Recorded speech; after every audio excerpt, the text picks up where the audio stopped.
પહેલો પ્રશ્ન છે, તમે જોઈ શકો છો વિકલ્પો છે x y y z z x. તો પહેલામાં જવાબ શું આવે? X y z, option B. Clear, એકદમ સહેલું છે.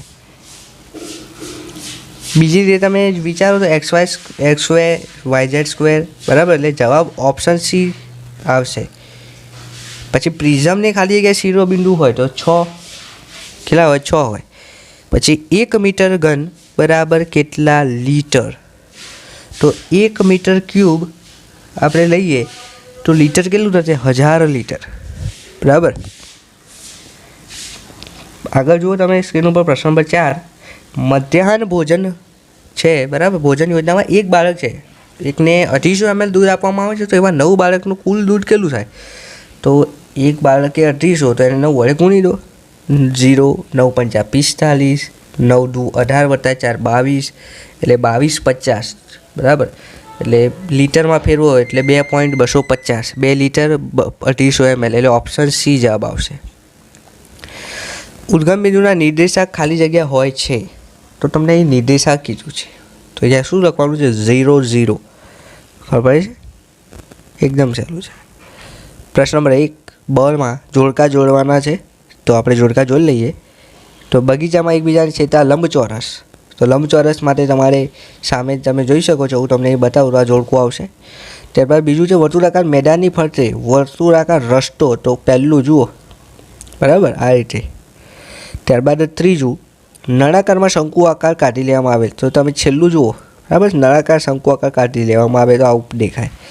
ત્યારબાદ અર્ધગોલકવાળું આ આવશે, બરાબર, ત્રીજા નંબરનું.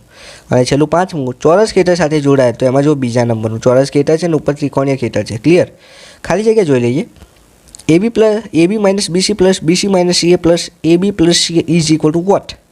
તો જવાબ શું આવશે? 2AB. ઓકે. લંબઘન એ ખાલી જગ્યા આકાર ધરાવે છે, તો કેવું છે? 3D. ખબર છે શું આવશે લંબઘનમાં? 3D આવશે.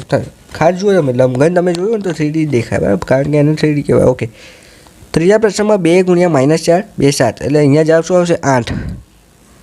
3 5 9 પ્રમાણમાં છે, તો કોના પ્રમાણ છે? 15.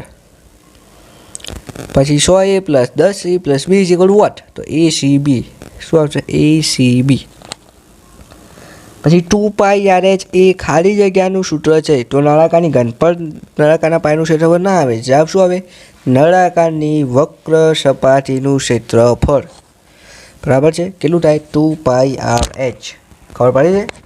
હવે આગળ જો 7મા નંબરનો પ્રશ્ન. x² plus 11x plus 30 is equal to what? તો તમારે જે છે પહેલાં તો આનું સાદુરૂપ આપવું પડે, પછી તમને 5 અને 6 જવાબ મળશે, બરાબર છે. x બરાબર 1 પ્લસ 6 આવશે અને 1 પ્લસ 5 આવશે, એટલે ઓપ્શન નંબર બી આવશે વચ્ચેલું. x પ્લસ 5 એટલે x પ્લસ 6. ખાલી જગ્યા બિંદુ x અક્ષ અને y અક્ષ બંનેની સરખા એટલે શું? તો બંને માપ સરખા હોય, એટલે 4 4. Option A 4 4. ક્લિયર. પ્રશ્ન નંબર 2માં જોઈએ વિદ્યાર્થી મિત્રો, ખરા ખોટા. પહેલો પ્રશ્ન છે 3x લંબાઈ 5y પહોળાઈ ધરાવતા લંબચોરસનું ક્ષેત્રફળ 15xy થાય. વિધાન કેવું છે? 100% સાચું છે, બરાબર. ચલો બીજું, સમઘનને આગળથી જોતા જે ચોરસ દેખાય છે, વિધાન સાચું છે. કેવું આવશે? સાચું.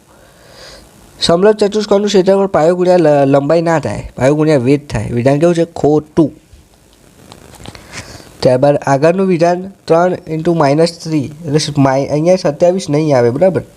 વિધાન ખોટું છે. ચોથા નંબરનું 5મા નંબરનું જે છે તમે જુઓ, 4 કલાકના 60 રૂપિયા, તો 8 કલાકના કેટલા? તો 120 જવાબ આવે, બરાબર. તમે સાદું રૂપિયા પર તમને જવાબ મળશે 120, કારણ કે 4 દુ 8, 60 દુ 120 રૂપિયા, પણ અહીંયા જવાબમાં 100 લખે, એટલે વિધાન કેવું છે? ખોટું છે. 12x અને 36નો સામાન્ય અવયવ 12 છે, વિધાન સાચું છે. ક્લિયર. બિંદુ 4 0 એ y અક્ષ પર દર્શાવાય છે.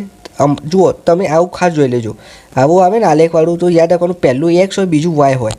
તો અહીંયા 4x માટે છે, પણ અહીંયા જવાબ શું લખ્યું છે? y અક્ષ દર્શાવાય છે, એટલે વિધાન ખોટું છે. જો x લખ્યો તો વિધાન સાચું હોય, એટલે આ વિધાન કેવું છે? ખોટું છે. છેલ્લું 8મું, જો n/5માં શેષ 4 વધે અને n એકમનો અંક 9 હોઈ શકે? વિધાન સાચું છે. ક્લિયર. હવે આગળ વિદ્યાર્થી મિત્રો પ્રશ્ન નંબર 2 તેમાં પહેલો પ્રશ્ન છે એ અને બીનું મૂલ્ય શોધવાનું છે. દરેક પ્રશ્નના 2 માર્ક્સ છે. વિદ્યાર્થી મિત્રો, આના સંપૂર્ણ જવાબો લખેલાની સોલ્યુશનની જે PDF છે ને એ હું તમને નીચેની લિંક ડિસ્ક્રિપ્શનમાં આપીશ, ત્યાંથી તમે ડાઉનલોડ કરી દેજો. પણ પહેલાં સમજાવી લઉં છું તમને, પહેલાં જોઈ લો પછી ડાઉનલોડ કરી દેજો, બરાબર? અને પછી તૈયાર કરી દેજો. ચલો, બીજો પ્રશ્ન છે નિત્યસમવાળો છે, બરાબર છે, અને તમને એક કામવાળો પ્રશ્ન પણ આપ્યો છે, કેટલા વ્યક્તિની જરૂર પડે. ક્લિયર? ત્યારબાદ પ્રશ્ન નંબર 2માં પણ તમે જોઈ શકો છો એમ શોધવાનું છે, ઘનફળ શોધવાનું છે. પ્રશ્ન નંબર 3માં સિમ્પલ છે, સાદું રૂપ આપવાનું છે. દરેક પ્રશ્નના 2 માર્ક્સ છે. સોલ્યુશનની લિંક તમને PDF જે છે એની લિંક નીચે ડિસ્ક્રિપ્શનમાં મળી જશે.